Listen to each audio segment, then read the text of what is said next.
Bienvenidos a la ejercitación guiada de la unidad número 5. Estaremos desarrollando 4 ejercicios del texto Física Universitaria de César Szymanski, volumen 1, capítulo 2, a modo de ejemplo para que ustedes puedan orientarse y realizar su ejercitación autónoma. El primer ejercicio que vamos a realizar dice: un cohete que lleva un satélite acelera verticalmente, alejándose de la superficie terrestre. 1.15 segundos después del despegue, el cohete libra el tope de su plataforma de lanzamiento, a 63 metros del suelo, y después de otros 4.75 segundos, está a 1 kilómetro sobre el suelo.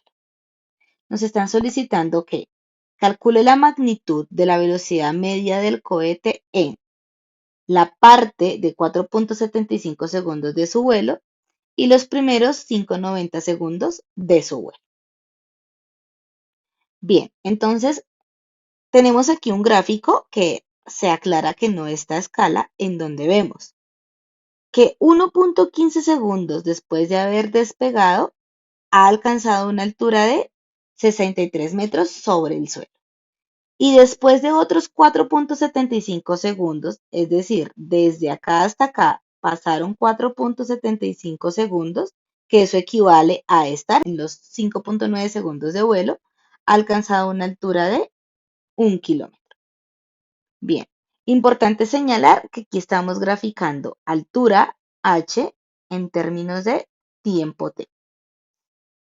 En el inciso A nos dice que calculemos la magnitud de la parte de 4.75 segundos de su vuelo, es decir, este segmento de acá. Para hallar esa velocidad media, lo que yo tengo que hacer es la razón de cambio del delta de posición entre el delta de tiempo. ¿Quién es el delta de posición? La posición final menos la posición inicial. Y el delta de tiempo es el tiempo final menos el tiempo inicial. La posición final es 1 kilómetro, lo que equivale a 1000 metros, mientras la posición inicial son 63 metros. Y el tiempo final son 5.9 segundos, mientras el tiempo inicial es 1.15 segundos. Al realizar esa operación obtenemos una velocidad media de 197.26 metros sobre segundo.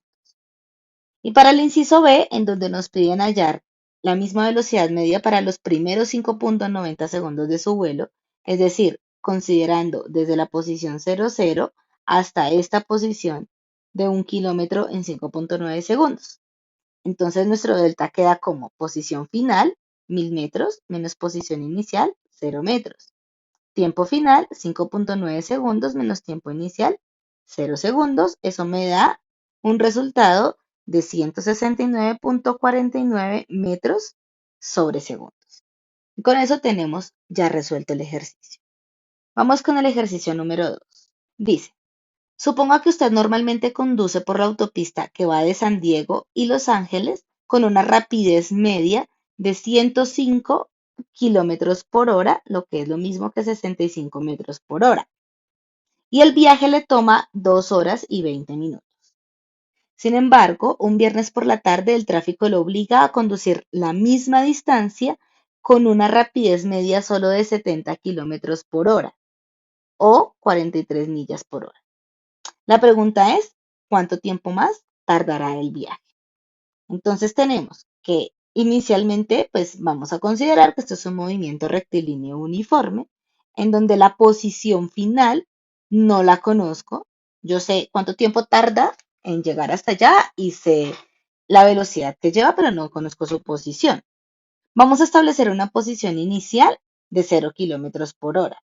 Tenemos una velocidad de 105 kilómetros por hora y un tiempo de 2.33 horas, que será el equivalente de considerar estos 20 minutos convertidos a horas y sumados con estas 2 horas de acá, ¿verdad? Entonces, lo primero que vamos a hacer es calcular la posición final. Esta posición final me va a permitir a mí determinar cuál es la distancia que hay entre San Diego y Los Ángeles. ¿Qué recorrido está haciendo que dura esas 2 horas y 20 minutos?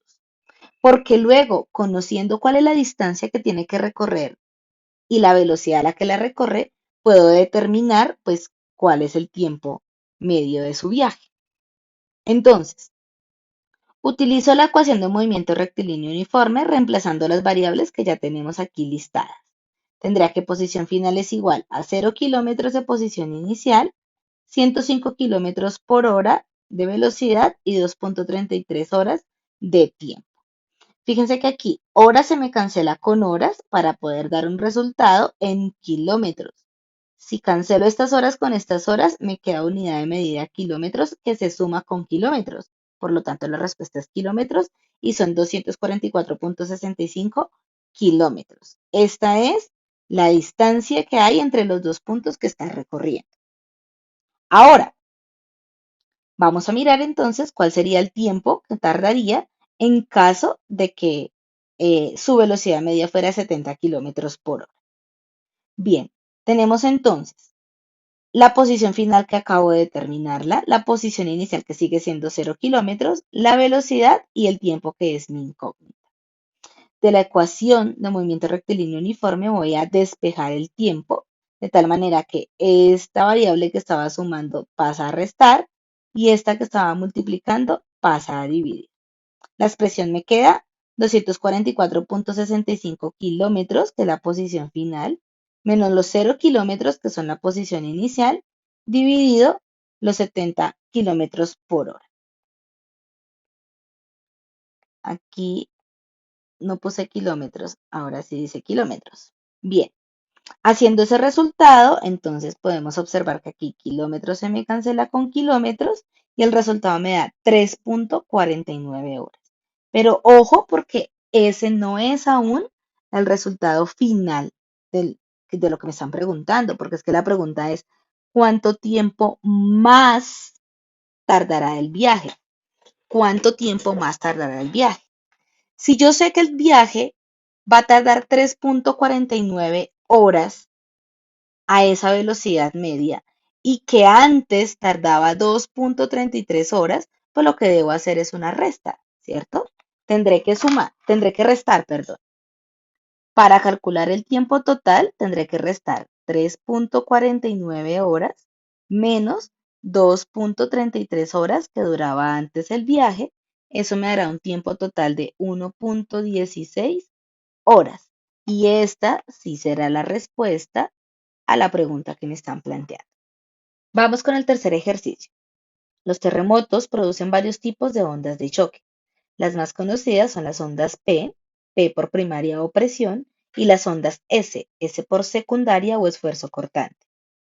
En la corteza terrestre, las ondas P viajan a aproximadamente 6.5 kilómetros por segundo, en tanto que las ondas S se desplazan a aproximadamente 3.5 kilómetros sobre segundo. Las rapideces reales varían según el tipo de material por el que viaje. El tiempo de propagación entre la llegada de estas dos clases de onda a una estación de monitoreo sísmico le indica a los geólogos a qué distancia ocurrió el terremoto. Si el tiempo de propagación es de 33 segundos, la pregunta es, ¿a qué distancia de la estación sísmica sucedió el terremoto? Bien, tenemos aquí organizados los datos. Sabemos que B sub P, la velocidad de P es 6.5 kilómetros sobre segundos y B sub S es 3.5 kilómetros sobre segundos. Vamos a establecer nuestro marco de referencia en el lugar en el que sucedió el terremoto. Eso quiere decir que este va a ser mi lugar 0 kilómetros, 0 segundos. Y las ondas se van a propagar en esta dirección hasta llegar a la estación. Siendo así, entonces vamos a plantear el movimiento rectilíneo uniforme para P y el movimiento rectilíneo uniforme para S. Decimos que para P no conocemos la posición final, porque justamente eso es lo que queremos hallar, la distancia hasta la estación. Conocemos su posición inicial como 0 kilómetros, conocemos su velocidad, 6.5 kilómetros sobre segundo, y no conocemos el tiempo que tarda la onda en ir desde acá hasta allá. Listo. Entonces, si escribimos la ecuación, pues nos queda posición final igual a posición inicial más velocidad por tiempo. La posición inicial es cero, por eso ese término se va y me queda solamente posición final es igual a velocidad por tiempo. Miremos qué pasa para S. Entonces, para la onda S, tampoco conozco su posición final. Sé que su posición inicial es 0 kilómetros. Sé que su velocidad son 3.5 kilómetros sobre segundo. Y sé que su tiempo va a ser el tiempo que tarde en llegar la onda P más los 33 segundos que tarda ella en llegar después de P, ¿no? Es el tiempo de diferencia entre la llegada de las dos ondas. Por eso lo coloco como T sub P más 33 segundos. Expresando la ecuación, la posición inicial es cero, por lo tanto me queda posición final igual a velocidad sub S por tiempo P más 33 segundos. Aquí podemos identificar que de esta expresión yo desconozco la posición final, en ambas expresiones desconozco la posición final y desconozco el tiempo sub P, pero sí conozco las velocidades y pues conozco este valor de tiempo de 33 segundos, lo que nos muestra que esto es un sistema de dos ecuaciones con dos incógnitas. Vamos a resolverla utilizando el método matemático de la igualación. Para eso, despejamos T sub P en cada ecuación. Para la ecuación de P me quedaría posición final sobre velocidad en P. Y para la ecuación de S me quedaría posición final sobre velocidad de S menos 33 segundos. Como el tiempo de P es igual al tiempo de P, eso quiere decir que esta expresión es igual a esta expresión. En eso consiste hacer una igualación. Ahora, de aquí en adelante, yo puedo notar que posición final no la conozco, pero es una sola variable. Sí conozco velocidad, sí conozco esta velocidad y sí conozco este valor numérico.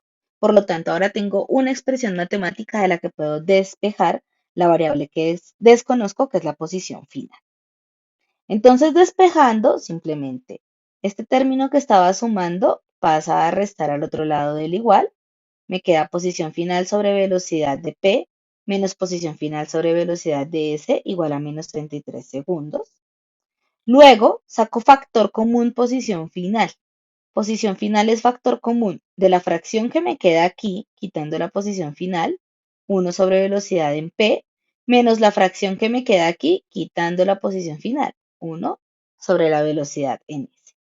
Para terminar de despejar, simplemente esto es una multiplicación. Lo que está multiplicando pasa a dividir. Y a continuación reemplazo los valores. Yo sé que la velocidad de P es 6.5 kilómetros y la de S es 33.5 kilómetros sobre segundo. Ojo porque aquí segundos se cancelan con segundos para que el resultado me dé en kilómetros.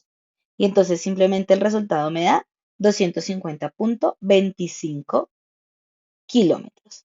Si para usted no es claro cómo se cancelan esas unidades, voy a esbozarlo un poco mejor acá. Yo tengo en el numerador unidades de segundos sobre 1, porque no hay unidades abajo. Y en el denominador tengo unidades de el número 1 sin unidades. Un número que no tiene unidades, yo lo voy a poner aquí como cantidad adimensional sobre 1 sobre kilómetro sobre segundo. Fíjese que tenemos aquí toda esta expresión que corresponde al denominador y esta que corresponde al numerador. Voy a hacer extremos y medios en el denominador para ir simplificando la expresión. En el numerador me sigue quedando segundos sobre 1. Esto sobre denominador. Una unidad adimensional, una cantidad adimensional por un segundo me da como resultado segundo, dividido entre 1 por kilómetro que me da kilómetro. Ahora voy a proceder a hacer extremos y medios con esta expresión. Entonces me quedaría kilómetro por segundo dividido entre segundo. Segundo por 1, pues es segundo. Segundos se me cancela con segundos y la respuesta me queda efectivamente en kilómetros, que es lo que estoy buscando. Recuerden que si al hacer el análisis dimensional no llegan a las unidades que corresponden o que necesitan para la ejemplificación, quiere decir que hay algo en el proceso que quedó equivocado al despejar la ecuación y debe retomarse. Hacer el análisis dimensional le permite a usted verificar que la expresión que está utilizando es correcta. Bien, vamos ahora a resolver el cuarto ejercicio. Una profesora de física sale de su casa y camina por la acera hacia el campo. A los 5 minutos comienza a llover y ella regresa a su casa. Su distancia con respecto a su casa en función del tiempo se muestra en la figura 2.32, que es esta figura de acá.